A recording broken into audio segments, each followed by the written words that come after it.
One simple word to maybe put into our mind as we reflect on the readings this weekend, and that word is the word perspective. Perspective. Of course, perspective, very basic definition, the way we look at things, our perspective. I know that when I play racquetball, I often have a different perspective than my opponent. For some odd reason, the shots that I think are great that earn me points, he generally doesn't care for. And similarly, the shots that he makes that earns him points, I generally don't care for. So I suppose perspective can be somewhat subjective at times. However, I will admit on the court every once in a while we do have objective perspective, and we will complement one another for a play well made. Perspective. Perspective is really the lens that we use to look at life. Perspective is that lens that we use to make decisions in our life, to judge things in our life. And there's many different forms of perspective, I suppose. If you think about the arts for a moment, a painting, a composition of music, to go to the theater, you can have two individuals experience the same painting, music, or theatrical performance and have two very different perspectives on what they experienced. One may love it, one may not. And if you think for a moment, for parents, as you raise your children, you would like them to have your perspective. And maybe early on as children, we do adopt the perspective of our parents. We try to think like they do, but then different things kind of hit us as we start getting a little older and we start questioning that perspective maybe.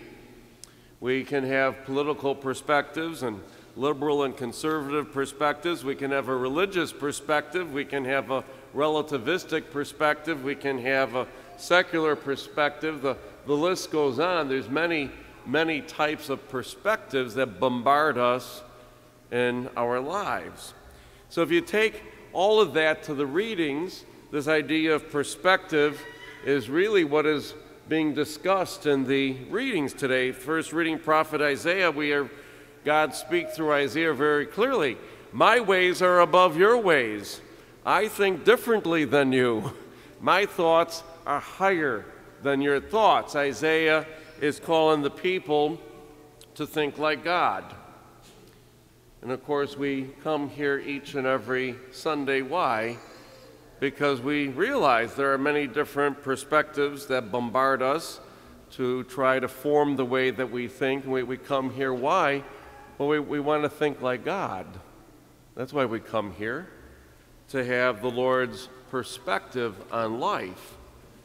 And it's true that to truly understand God's perspective is difficult. It's difficult to understand the Lord. God, who is infinite, is beyond our finite human thinking capabilities. We cannot use mere human reason and think that we can fully understand the mind of God. In our human perspective, we can at least know, and in our human perspective, we can comprehend that full comprehension of God is beyond our grasp.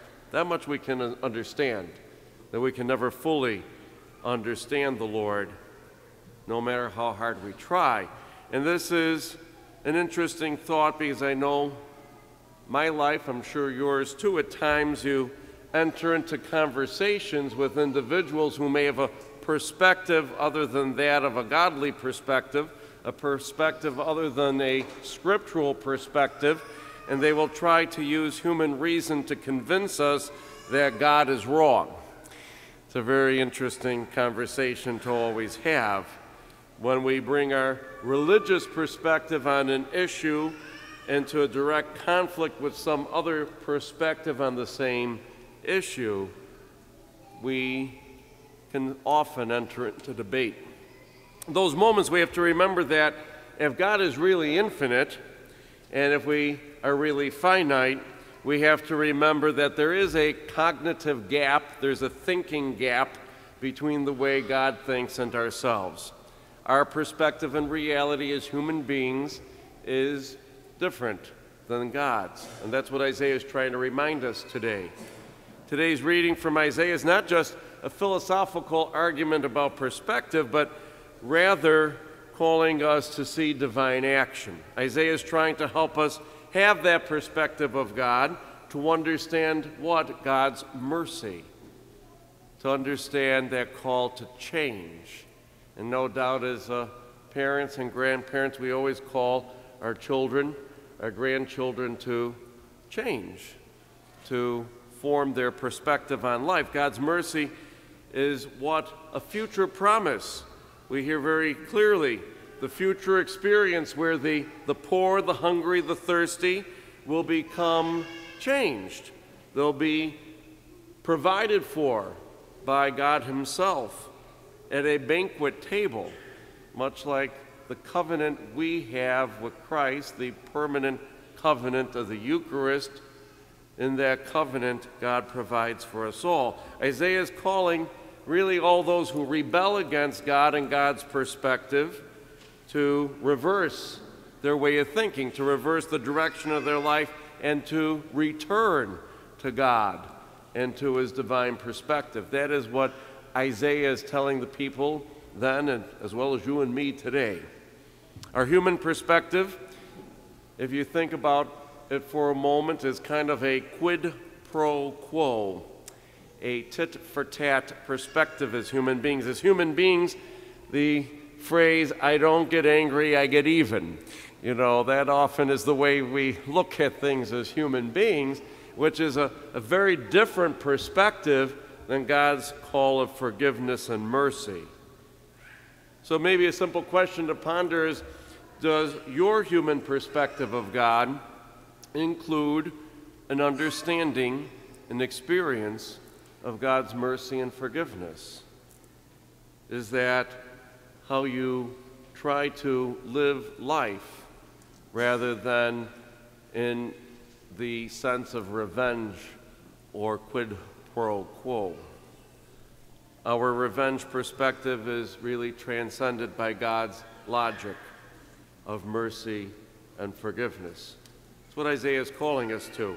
And the gospel kind of continues that whole issue of perspective and the fairness of God. Jesus is challenging us to see things not from the earthly perspective, the earthly way, the human way, but rather to see things the way that God Himself sees things. Jesus is trying to teach His disciples and to teach you and me as disciples today to focus on heavenly glory. And that heavenly glory far outweighs earthly glory, attention, or accolade.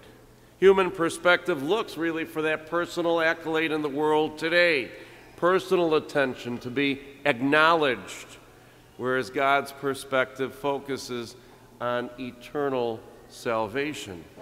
Human sacrifice and suffering ultimately leads to eternal glory in the way God views life.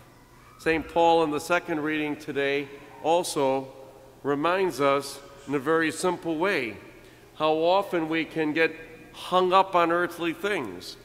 And all of us, I don't care how old or how young, we can focus so much energy on earthly things, earthly dispute, earthly debate.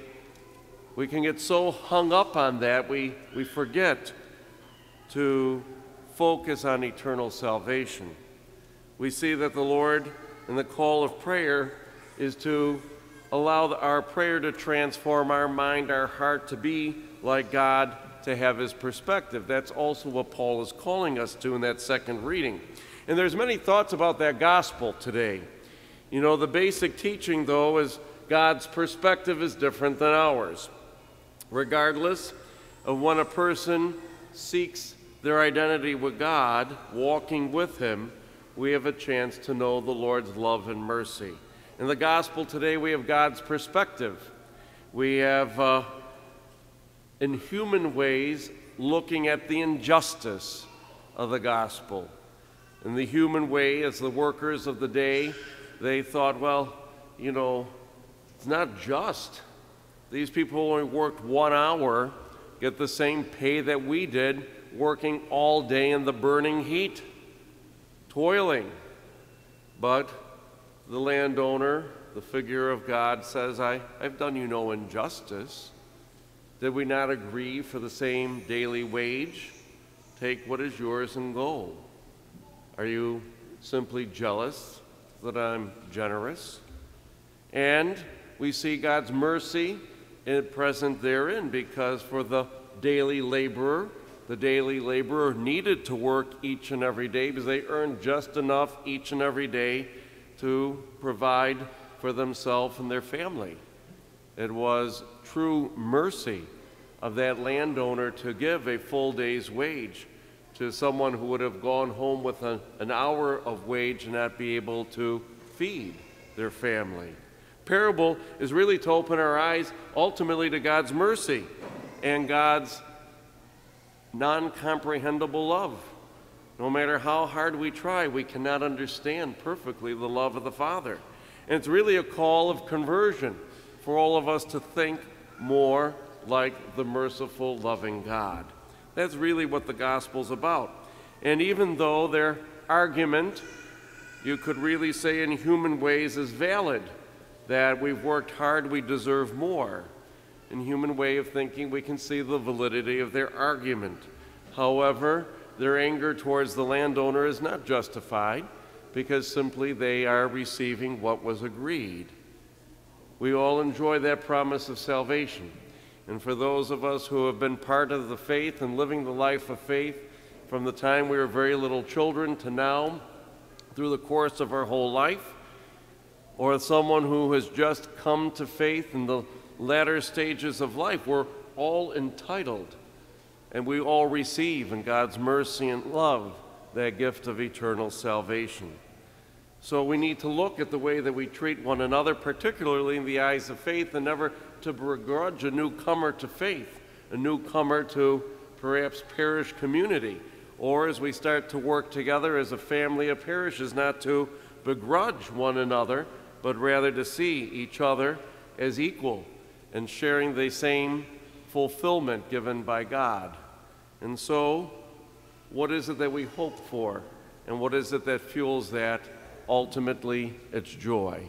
We really dedicate our whole life to the perspective of God. We really dedicate ourselves day in and day out, week after week, as we come here to trying to understand and to live the way that God lives and calls us to live. Then we're going to experience ultimately perfect joy. And that joy is going to fuel our perspective to continue to live the life of faith. Maybe this week we simply think, how is it that we view one another? How is it we make decisions? Do we bring the perspective of God alive in the world, or some other way of thought?